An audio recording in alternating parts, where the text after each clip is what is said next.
Hello again, adventurers, and welcome back. I trust you have your ale and you've found yourself a seat. Today we continue the story of the great Dirk Darkmane and the Birds of a Feather. I think that we're all introduced, so let's gather around, skip the pleasantries, and just get down to it. The story continues. I awoke and grabbed my boots from near the now extinguished fire. I said a small thanks to whatever gods might listen for letting my boots be dry. The party had made short time of getting packed and starting to venture deeper into Undermountain. As we walked, I made it a point to be sure someone was always in front of me. However, I noticed they made it a point to keep someone behind me. I can't blame them. It's a smart play. From time to time, they would ask if I knew anything about where we were.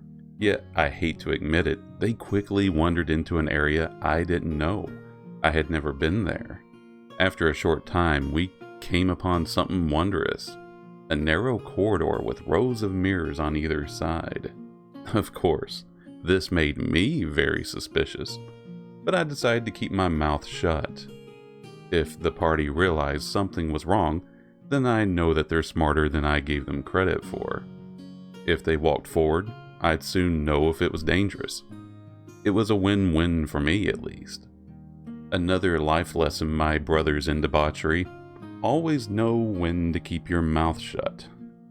Without speaking, the wood elf Tally stepped forward, and then a tiger materialized beside her, seemingly out of nowhere. Now, I was raised as a high elf in high elf society. Magic isn't unfamiliar to me, but that's still unnerving every time I see it. She motioned the animal forward down the hall. It reached just about before the end, and then there was a sudden yelp, and the creature was obliterated in a flash of light. Well guys, I'm sure this is the wrong way, and I turned to walk back to where we came from. Strider grabbed my collar and pulled me back into ranks with them. Sigmund whispered, "Algo," so silently as if it didn't need to be said at all. He drew his large sword and started to walk forward. My friends, there is a very thin line between courage and foolishness. I'm not sure which one Sigmund is guilty of. Yet, he moved very slowly, looking deeply at the mirrors as he walked past each one. Tally and Strider stepped in front of me, seeming to ready themselves for any kind of battle or trap that might come their way.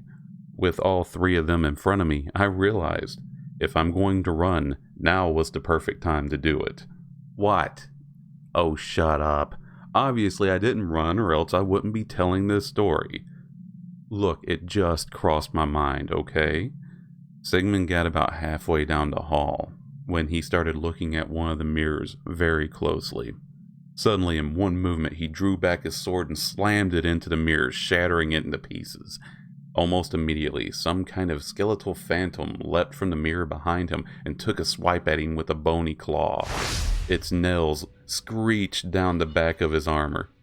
Tally and Strider rushed forward to help, but were ambushed by more skeletal ghosts leaping from the mirrors. I unslung my bow and fired an arrow at one of the mirrors, shattering it. I hoped this would destroy the ghost that had leapt from it, but no luck. Whatever magic this was didn't work how I thought it did. Sigmund slammed his sword into one of the creatures. There was a sudden flash of light, and it fell, screaming as it was burned by the light. The group was holding its own, but a phantom creeped out from one of the mirrors behind Tally. Against my better judgment, I ran forward, hoping I could outrun any impending ambush. I stabbed my sword into the monster's lower back and then up through its chest, hoping to hit as many organs as possible. Then I realized I forgot ghosts don't have internal organs. It turned toward me and reached out. I withdrew my second blade and swung it over the phantom's neck. The head slowly separated, and then it dissipated into a mist along with its body. I sheathed my swords and noticed that the party was looking at me. Obviously, they're marveling at the grand display of expertise I just put on. But then there was a screech from behind me. I realized they weren't looking at me. Well, I mean, they probably were, or they could have been looking at the monster. You know, it's a 50-50.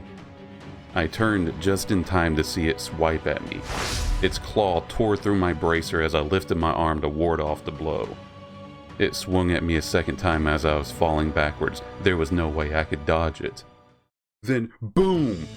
An explosion of feathers blew by me. A hand grabbed the phantom's face and slammed its head into the mirror, shattering the glass with its ghostly skull. It was Crake. He pulled back his hand and then slammed his fist into the phantom's face. He pulled back and did it again, and then again. No sign of mercy in those cold black eyes. Let me ask you, have you ever heard a ghost whimper? I have. I honestly felt sorry for it. Then finally, the phantom disappeared into a mist, but that didn't stop Crake. He landed at least 2 more punches on the wall where its face had been. When he finally stopped punching, those eyes didn't move. They didn't blink, but I could tell he was looking at me. And with that, the party members turned and started walking on down the hall. I guess this is normal. What kind of psychopaths am I running with? I watched them for a moment, seriously wondering if I should follow. Then I hear a gruff voice from behind me. Don't piss your boots now. That's my job. Strider bumped my shoulder as he walked forward to join the others. Again, I noticed he hadn't sheathed his weapon. In fact, he'd been holding it since we left camp.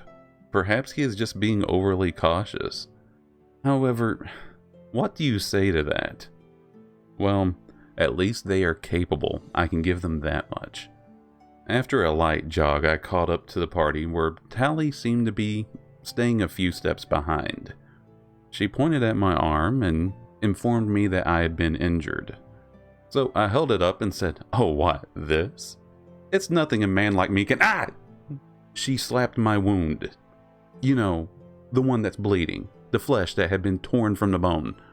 She reached for my arm and I, of course, jerked it away. I wasn't going to let her slap me again. Then she told me to stop being a big baby. So I handed her my arm.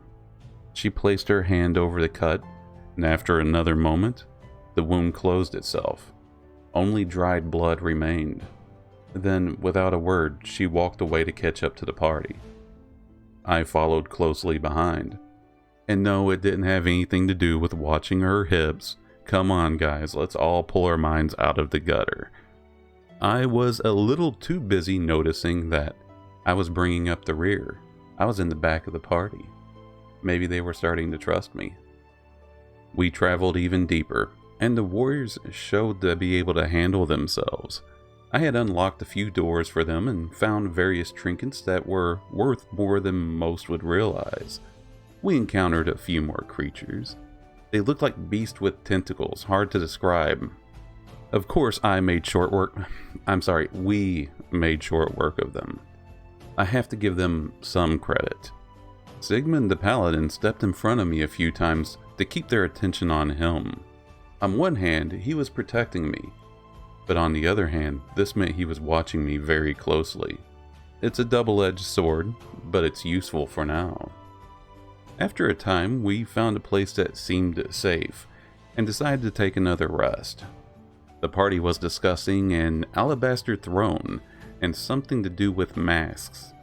I didn't understand the mask part, but I didn't really need to. I know now that their aims align with my own, so they can deal with the details. Craig also hadn't said anything. He didn't seem to be very concerned with the discussion either which way. Strider, however, was doing something a bit more interesting.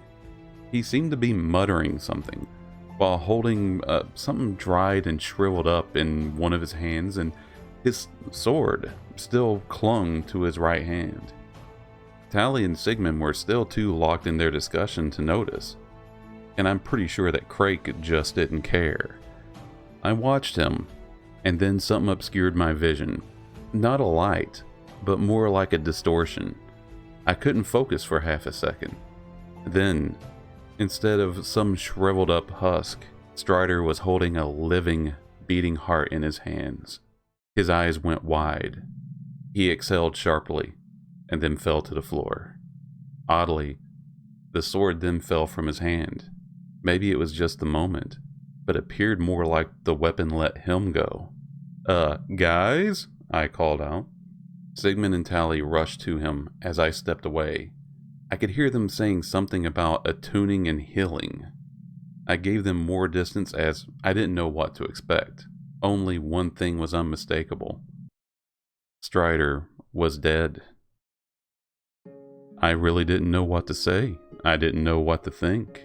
Strider had perished. My comrade. My confidant. My brother in arms. Well, let's be honest, I didn't care for the guy. I left the tent to give everybody else some room. I kept my distance from the group's camp to give them time to grieve, or piss on him, or whatever these lunatics do. They, very much in a hurry, packed up camp and started moving again. They were walking towards the direction of the Undertaker's encampment. Strider's body was slung over the bird Crake's shoulder. Sigmund was carrying that strange longsword that Strider seemed to be attached to, but he was holding it by leather wrappings around the blade. An odd way to carry a sword. I followed a small distance behind them. After a few questions, it was confirmed that we were going to be visiting the Undertakers and their leader, Harya. I was hoping to avoid this. The trip was safe, and we were shown into Harya's tent, which was bigger and more eccentric than the others. Treasures and mirrors were set about the walls. She just loved to look at herself and considered herself a great performer. While her ego was certainly inflated, I will admit she's not bad to look at. Black long hair, pale skin, leather armor. I know this is vague, but this is what I could figure from not asking any questions. It seems like a deal had been struck between both parties and are leaving each other alone. However, the birds of a feather had decided to give the longsword to Harya as a gift. When Sigmund told her of the gift, she walked to her table and then leaned back against it facing us, arching her back, obviously flirting. She's not as subtle as she would like to believe. Sigmund said my name, and then asked me to take the sword and give it to Harya. I thought this was odd, but I did tell them that I worked for the Undertakers, so maybe he figures that Harya trusts me more than them. I walked to him, and he practically thrust the handle of the sword at me. Tally was watching with a smile on her face, and I could practically hear Sigmund chuckling. I didn't know what was going on, but I wasn't going to play their game. Also, there was the odd way that the sword fell from Strider's hand. I didn't like it and I didn't trust it. In case none of you noticed, I am a High Elf. I was raised in High Elf society. While not all of us are incredibly gifted with magic, we all know a little, or at least we understand what it is. So, I decided to introduce them to one of my favorite tricks. Wizards commonly call it a mage hand. It's a very neat trick to get free drinks when somebody passes out. With a flick of my wrist, the hand floated out and grasped the handle of the sword, and then slowly carried it back to Harya. Now, I must admit to being a little devilish here. I was curious. I felt no need to warn this little rabble leader of any danger. However, seems like she's a clever girl. She grabbed the sword by the leather wrappings around the blade, and then set it on the table to her side. She asked me about arriving with this group. I explained that I had been contracted as a guide for them.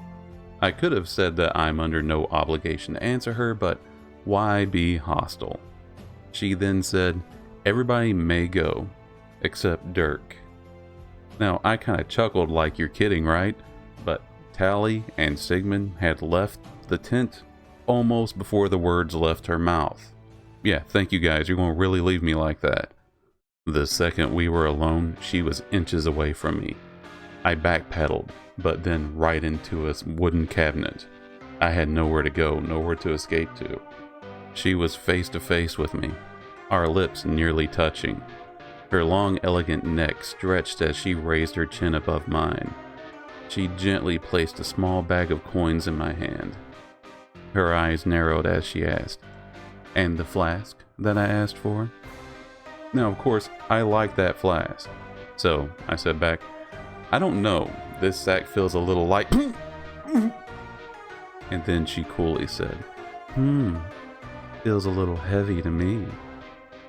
Gentlemen, there's no easy way to put this. She had me by the balls. I feel no shame in admitting that I held up the flask and let her take it. Yeah. I'm sure all you gentlemen could have thought of something more clever to say, but can you think of it when your coin purse is literally being pinched? I don't think so. She snatched the flask from me and then walked to her table and leaned back on it again, obviously arching her hips at me. She then held up the longsword, careful not to touch the handle. She told me that she had another task for me. She wanted me to take that sword to Uday and see how much money I could get from it, and then bring the money back to her. And she emphasized that she wanted all of the money. I held out my hand for her to bring it to me. I was in a bit too much pain to really want to walk. A smirk that I'm sure she thinks is entirely seductive curled on her lip. "Dirk, don't be afraid. Come close. Come and take it." At this point, I had lost all patience. I walked forward, grabbed the blade and pulled it. But she didn't let it go. She held on and looked me in the eyes, and then chuckled. Finally, she released it. As I turned and walked away with the sword, she was still speaking behind me. "Go play with your new friends and remember to be a good boy. I'll be waiting." Gentlemen, put down your beers. I'm going to give you the most important life lesson of your entire existence.